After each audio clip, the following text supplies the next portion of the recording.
let's go get you a stick.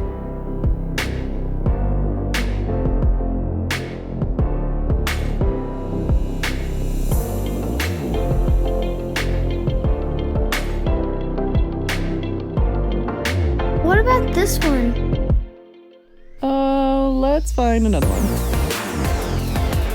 What about this one? That's better. This one's awesome. Seems a bit big. This one's cool. All right, go put it on the counter. I'm Patrick Chapla, and I create training material for lacrosse coaches. But in this series, we're going to be training people who are new to the sport because their kids want to play.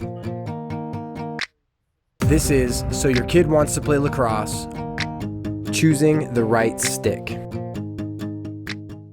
What's going on, everybody? I'm Patrick from POWLAX, and in this video, I'm going to be showing you guys why the most important thing you can do when your kid begins playing lacrosse is pick the right stick. Unlike other sports that require a stick like hockey, golf, polo, croquet, the lacrosse stick differs dramatically depending on which one you pick based on basically one thing, which is the pocket. So within this video, I'm going to teach you guys all about the stick, all the parts of the stick, and then I'm going to give you my recommendations of which ones you can go to, a store, pick one up off the rack, and you can just use it right away versus others which, because they're trying to hit a price point, have cheap pockets and then end up creating a terrible situation for your young player because they don't facilitate the proper mechanics. To help express the importance of picking the right stick, I had the opportunity to speak to the stick maker himself, Alf Jacques. So your lacrosse stick is an extension of yourself. You develop that stick for you personally. You work it so that you can throw your way and this stick becomes a part of you. Don't take it lightly. This stick is you. You work it to make it your way. Keep that in mind all the time. Don't abuse it. Don't think it's any less than. This is you. And so I am a perfect example of the idea that the stick becomes a part of you, that it is you. So when I was younger, I didn't play in organized league till I was about 11, and I found the game when I was about 6. Instead of playing in any of those organized leagues, I basically just had my stick and I would play in the backyard with my brothers. I would practice tricks. I would switch hands in front of the TV. I would try to throw fakes. I would fake out the dog. Once I hit organized play again, I was vastly better than many of the other players because I had developed this relationship with the stick. And so for a sport that is often very cost prohibitive, I think it's extremely important that parents understand that you can develop your child's love for the sport without having to go out and spend $500 on a helmet, shoulder pads, gloves, arm pads, and all of the other padding necessary to play the organized game with a lot of contact. And so for parents who are debating whether or not to get into the sport based on this monetary value, my thing is just get them a stick, get them a good stick like the ones we're going to talk about, and let them interact with the sport to see if they enjoy it. If they enjoy it, then you can make the decision on what you're going to spend money on later. And in a future video within this series, I'm going to show you a bunch of different ways that you can really shrink the amount of money you need to spend in order to get your player into the sport. This video is going to be divided up into 3 sections. In the first section, we're going to talk about all the different aspects of the stick, what parts matter at which age groups, kind of things like that. In the second section, we're going to talk about the most important part of the stick, which is the pocket. Then in the third section, I'm going to give you my recommendations of the best sticks that you can just go to a store, grab them off the rack, and it will facilitate a great experience for your new player. As a quick caveat before we get started, we are going to include women's sticks within this video. For the parts of the stick, they're not going to have their own thing because everything's named the same anyway. But so whenever we get to a portion of this video where women's sticks are different, we're going to have a little insert where it'll talk about women's sticks. They're actually going to be right here. And then I don't have any recommendations, but as we go over it, you'll get a better idea of exactly what the differences are for women's sticks versus the men's sticks. As we go over the parts of the lacrosse stick, we are going to start with the bottom and we are going to move our way up. So the first thing we have is the end cap. The end cap is a piece of rubber or plastic that fits around the handle or shaft to make sure that the sharp edges of the handle or shaft don't come into contact with anything. Now, as we move up to the handle, handles differ based on 4 main things: width, strength, length, and then the tape, however you want the tape to be. And so The width of the shaft is determined by the age group. Players who are 9 and under can have thinner shafts because their hands are small so they can grip it better. Strength is based on how strong you want the shaft to be. If you're older, playing in high school or college, you're going to need a very strong shaft because as you are using your stick at high velocity, it's going to need to be stronger. Then you have length, and length can determine position. For our discussion, this doesn't matter at all because everyone should begin with a short stick. Now, if you're older and you need to be put into a defensive role, which is what the longer sticks are for, that's fine, but I do think that all players learn best originally if they have a short stick. Finally, we have the tape, and if you look at my stick, here's how I like to tape my stick, and I'll give you the kind of quick rundown of the reasons. First, I like to have some tape thin on the bottom so that my hand can grip there. Then in the middle of the stick, I have 3 pieces of tape that are small so my hand can feel exactly where it is at any time. I recommend this for any young player because it'll allow them to learn muscle memory for where their hand needs to be. For me, the middle one is my right hand passing, lower one is my right hand shooting, upper one is my left hand. I do the same thing up near the head for the shaft, and these are here because as I'm cradling, I want to make sure that my hand sits in there nice, I can grip it well. It also tells me where the balance point in the head is. So if I get a ball, a pearl ball of course, and I put it in the head, now my stick is going to balance right here. And this means that as I'm cradling one-handed, I know that the weight from the shaft or in the head are even so that my stick won't flail out in kind of a weird way that you sometimes see. Finally, we have the head of the stick, and the head attaches to the handle via a screw, and it's most likely on the back, sometimes it's on the side, but the head consists of a throat, the sidewalls, the scoop, because this is what you scoop up ground balls with, the face, and the pocket. Now the pocket is the most important part of the stick. It's actually the whole reason I wanted to make this video, because as people make beginner sticks for people to buy, sometimes the pocket just is atrocious, and the pocket's the most important thing. It determines how the ball sits in the stick as well as how it releases as you throw. So the elements of the pocket are as follows. First, you have a piece of mesh, that's this part. This sometimes has leathers and string attaching it. That's the more traditional way of stringing a stick, but we're not going to talk about that here because for beginners we don't really need it, just use the mesh. Now the mesh, when it's not attached to a stick, looks like this. It's basically just a piece of mesh independent from anything else. Now the mesh of the stick is attached via sidewall string, which you can see the sidewall string here. It's basically just string, kind of like yarn, that attaches the mesh to the head. The other parts of the pocket are the shooting strings and then the nylons. Nylons are basically just sidewall string that's put into the pocket to determine how the stick is going to actually release, the last part of the pocket that the ball is going to touch. And then you have the shooting string, which is basically just like a hockey lace, which you can get in a bunch of different colors and whatnot. And many people think that the shooting strings are how you're going to adjust how the stick throws, and that may be right, but it should only be about 3 to 5% of how the stick actually throws. Everything needs to be locked up in the pattern that's used on the sidewall and the tension created from the scoops sidewall to the actual sidewall. Let's investigate that a little bit further. If we draw a line from where the mesh is attached to the scoop of the head to where the mesh is attached to the sidewall of the head, we create one line of tension. As you create lines of tension from each point that the mesh is attached to the head, you create the shape of the pocket. So to quote Lars from Sidewall Jedi, the stringing determines the shape determines release. And when we think about how the ball is releasing from the pocket, the term that we use is whip. So to give more context as to what exactly whip is, I'm going to give you my definition and we're going to talk through 2 analogies of what it actually is. And so my definition of whip is the amount of force it takes to have a ball release from a pocket with all things other than that remaining equal. So if I do the same thing once, twice, 3 times, and the first time it goes very high, and then the second time it goes middle, and the last time it goes low, the one that went high has low whip, the second one has middle, and then the final one has a lot of whip. So we're going to go through 2 analogies. The first is a skateboarding analogy. As you look at this pocket, you're going to notice that this creates a bit of a ramp. Now as the ball goes through it, the ramp is actually the very end of where the ball is this whole way up through. And as we consider that, the mesh is now a ramp for the ball. And we're going to think of skate ramps. So first you have a kicker, and then you have a quarter pipe. Which one's going to have more whip? The one with more whip is going to be the quarter pipe. So if we look at these two sticks, this one is more like a kicker. Whereas this one, once you get to this spot, see how it creates this kind of hook right here?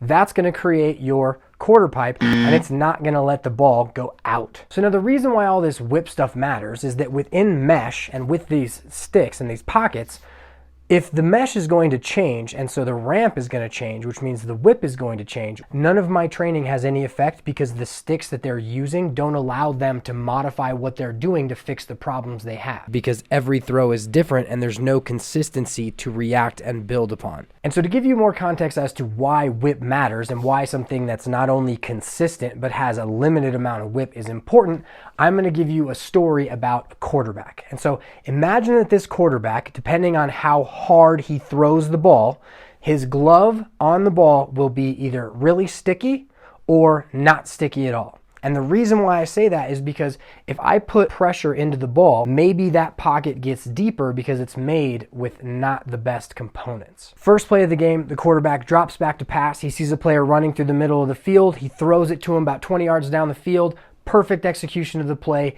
Player catches it, first down. Second play, drops back to pass, sees a player on a fly route open, about to bomb the ball. He puts a ton of force into the ball, but now his glove hangs onto the ball a little bit too much. And so as he throws it, it falls about 20 yards short. The third play, he drops back to pass. He scrambles out of the pocket. He just needs to kind of barely finesse pass it up over a defenseman to one of his receivers. But now, because he didn't generate enough force, it gets stuck in his pocket and drops to the ground. And finally, on the fourth play, he drops back to pass in the exact same manner as that first play, but now, because he doesn't know if the ball is going to catch in his stick or if it's going to release true like the first time, he kind of tries to finesse it, and he ends up throwing the ball 10 yards below the receiver because now he just doesn't know how his hand is going to react to the ball. That's what happens when players have inconsistent sticks. The final thing we're going to talk about in terms of pockets is kind of the history of mesh pockets and where they were when I was growing up and where they are now, because the advancements are incredible, but some companies still want to put cheap, outdated stuff into their beginner sticks. So when I was growing up, we had soft mesh, and soft mesh was awesome because it cupped the ball really well. It had a great release, had really great feel. It was excellent until it got wet. Once it got wet, for most players, it would just bag out, and then once it bagged out, it created more whip, it would catch in their sticks, and it would throw right into the ground. So to solve that, companies came up with hard mesh. Now this is an actual piece of hard mesh, circa, 2005. Players would spend hours and hours using shampoo and conditioner to try and soften this up, and it would perform better in the rain. Recently, companies created wax mesh and performance mesh, and in order to kind of teach you about what happened within those times, I'm going to have Greg from East Coast Dyes and Jake from String King explain to you what they were thinking when they started their companies. What's going on, guys? It's Greg from East Coast Dyes, and I founded ECD in 2011 in my basement with the sole goal of making a better lacrosse mesh. So playing ball through high school and college, I noticed the mesh we had was constantly bagging out in the rain. I was always having to adjust guys' pockets going through college. So when I graduated, I wanted to try and make a better product. Went into the basement and formulated a mesh coated in wax, and that's how we started everything with the mesh and the pockets. Hi, I'm Jake from String King, and so we started String King to solve a pretty simple problem. When I was playing lacrosse, your lacrosse mesh, every time it rained, would bag out and stretch out, and you'd have to like restring your stick on the sideline. So the issue with wax mesh was that, when it would get really cold, the wax would get really hard, and then when it was really hot, it would get like almost like goopy and soft. So, while wax might solve some of the, wet weather problems, it didn't solve the problem with like hot versus cold. And we made performance mesh, which is like an all-weather, and no matter what the weather is, your mesh will stay the same and your pocket will stay the same. So now Greg from East Coast Dyes and Jake from String King not only created great meshes, they also created ways for players to manipulate their sticks by Greg creating YouTube videos where he taught players how to string, and Jake created a U-string platform where each head had a specified way and pattern of stringing the head so that it would perform very well. So not only did they create great mesh, they also helped players to learn how to manipulate and string their sticks. So that's a basic history of where we are with mesh and how it relates to the performance of each stick. Now, before we get into the recommendations for the men's sticks, we are going to talk through the women's heads and pockets. And the first thing that we have to talk about is legality. So within the women's game, you always have to be able to see the top of the ball over the top of this sidewall. If it ever comes under that, it's an illegal stick, and sticks are checked after every single goal. So we want to make sure that our pockets are legal. Now, this is not a women's stick, but it is going to get the message across. Now, the way in which we are going to evaluate women's sticks is basically how they are put offset. So we're going to define offset, and then we're going to show you the differences between something that is more of a pro style stick versus something that's going to be more of a beginner stick. And so first, to define offset, if we draw a straight line with this shaft, you can see that once the head hits here, it's kind of offset, and that's the curve back this way. And the reason we want our sticks to be offset is because as a player is cradling, it's going to put centrifugal force into the ball, and it's going to keep it up in the pocket of the head. And so we definitely want to be able to cradle with the ball off of the plastic down here. We want it to be in the middle of the pocket so that as players are throwing, they're getting the same release each time. Now, in order to dive deeper into the idea of offset, we're going to have two slopes that we're going to want to look at, and we're kind of going to bring in the idea of a skate ramp. So as we look at our offset, we're going to have two slopes. The first one is going to be from the throat to where the pocket is, and the second is going to be from where the pocket is to where the scoop is. Now, the longer we get offset coming this way, and the shorter the distance between the pocket and the scoop, the more angled it is, the more whip we're going to have. Think about it like that kicker. The bigger the angle, the higher we're going to go. And because women's sticks don't have much of a pocket anyway, we want to max that out. And so we're going to look at these next three sticks and kind of show you the difference. In this first one, you'll notice that it gets offset rather quickly, and it kind of stays even the entire way through the head until it finally hits the scoop of the head, where it has a nice little lip. Now, this isn't ideal because it's so flat in the middle that the ball is going to move within that spot. Now, when we look at the second one, you'll notice that this is kind of like U-shaped. It's almost just curved the whole way. Now, this is going to have it sit a little better in the middle of the curve, but it's not really enough to where it's going to sit in one spot versus kind of just flow through the whole thing. Now, this last one, you're going to notice that the slope from the throat to the pocket is very minimal, but if you think about a player that's cradling, it's going to be enough to keep the ball in the top of the head right in that pocket. And then you'll definitely notice how once it curves here, once you see that angle from the pocket to the scoop on this one is very extreme, and it's going to give you as much whip as you can possibly handle in a women's stick. I actually had the opportunity to throw with this stick strung up by a Lacrosse Unlimited employee a while back, and it was unbelievable. The new technology for the women's game will allow players to control the ball in basically the exact same ways as the men's game. You know, it's not quite as extreme with the whip, but you can basically do anything with the new women's sticks that you can with the men's sticks. So as a quick recap for the women's sticks, we want to make sure that our first stick is offset, and the more we can go towards that kind of V shape within the head, the more control our players are going to have as they are hitting the field. Now, my goal within this video is to let you know which sticks you can go grab right off the shelf or order from Amazon that are going to perform extremely well right when you get them, that you're not going to have to modify at all. Now, with that said, all of the sticks that I show you can perform well as long as the pocket is good. So even if you have one of the sticks that I say to stay away from completely, if you have it restrung, it will help you. Now, for a complete and full disclosure, I received sticks from String King, East Coast Dyes, and Powell. Those ones they sent to me. The others I just had to go out and buy. As we get into which sticks are best right off the rack, we're going to divide these up into two segments. The first is 9 and under, the second is 10 and older. Now, the main difference between these two segments is the width of the stick, and we talked about this a little bit earlier. And just because a player is younger, it doesn't mean that they have to have a stick that isn't the regular width. It just means that if their hands are small, they might be able to grip it better. But for me and for anyone I know, I usually just recommend that they get a complete regular sized short stick so that they never have to change later. But if you want to get a smaller one, you are more than welcome to, and we're going to discuss those first. So the three sticks that I'm going to be reviewing for the 9 and under group, which all have thinner shafts, are going to be the STX Stallion 50, the Warrior Warp Mini, and the String King Complete Junior. Now, as we look at the STX Stallion 50, this one costs $29.99. It is the cheapest of all of the sticks, and it is the one that I think you should stay away from because it has the soft mesh like we mentioned earlier, and although it might throw decently well right out of the gate, as it breaks in and as the player plays with it, it is going to bag out, and it will eventually get a deeper pocket that has more whip. And so this is one of the sticks that as I see brand new players training with, I always have to adjust it. It's just something that if you're going to have this stick, spend the extra money, have it restrung with performance mesh. It's one of the ones that I always have to fix. Our next stick is the Warrior Warp Mini, and this one comes in at $39.99, and it's actually advertised for players who are 6 and under, I think mostly because it has a very short shaft, shorter than either of the other two. And now, if you put a new shaft on it, it would lengthen up, but I really think that this can be used all the way up to 9 years old easy. It doesn't have to be 6 and under, especially if you get a little longer shaft that you just put on this. But so, the things I like about it are you can easily hold the ball vertically.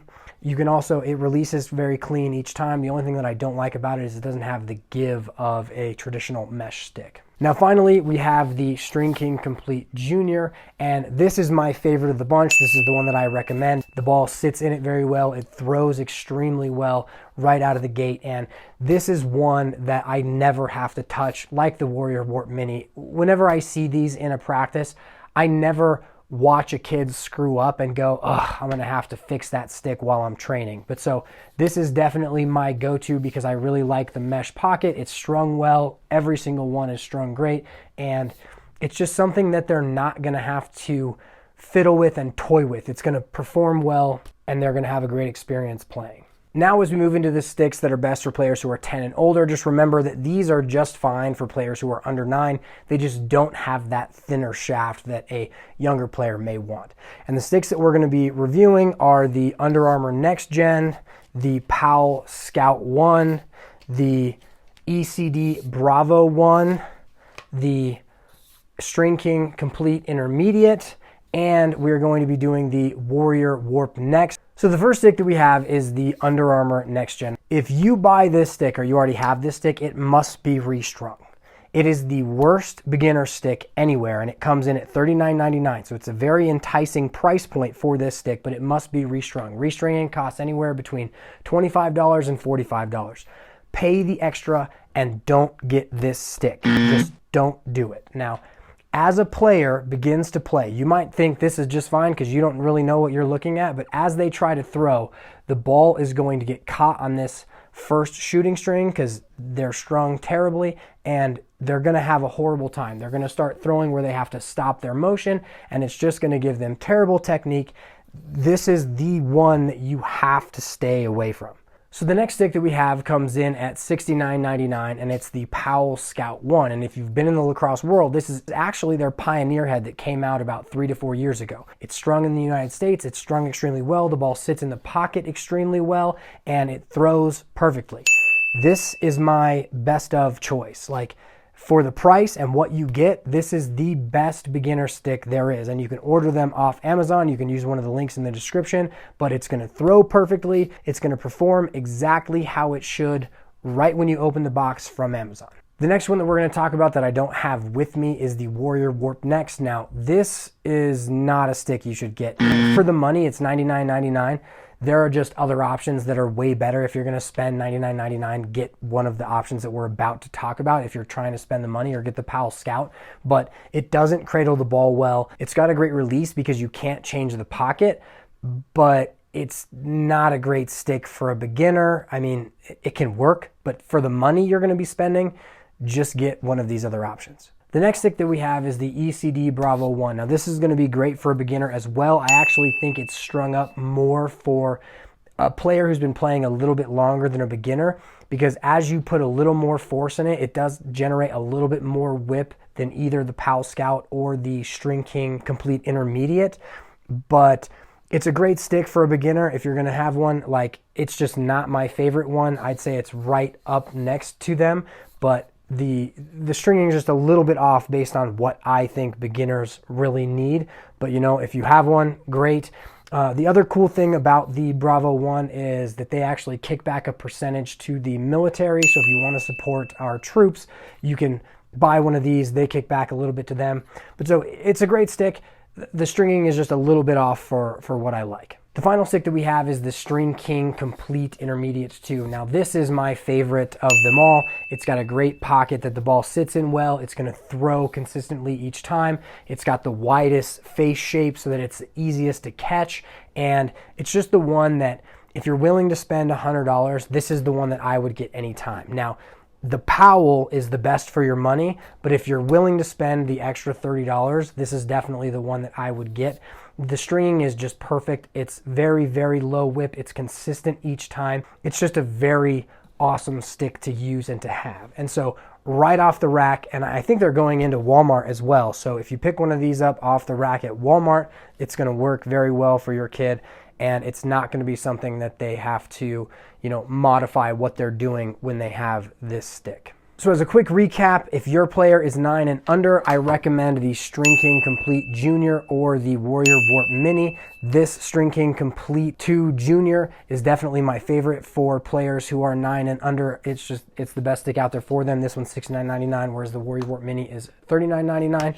And then for players who are 10 and older, or just players in general, if you are trying to save some money but want a complete stick that's going to serve every single purpose, $69.99 for the POW Scout 1. This is by far the best stick for the money. And then if you have a little bit of extra to spend, this is just my preference. I really, really love the String King Complete Intermediate. It's definitely the stick that, if I had a choice to pick any of them, I would pick this one. But if I'm trying to save some money, I don't know if my kid likes the sport enough already, the POW Scout 1 is definitely the stick for you. You're going to save some money. You're going to see if they like the sport. This is a stick that they will be able to play extremely well with. That wraps up this episode of So Your Kid Wants to Play Lacrosse. I hope that my explanations have been helpful. So make sure to join me for the next episode of So Your Kid Wants to Play Lacrosse, How to Train at Home. And have a good one. I will see you guys in the next video.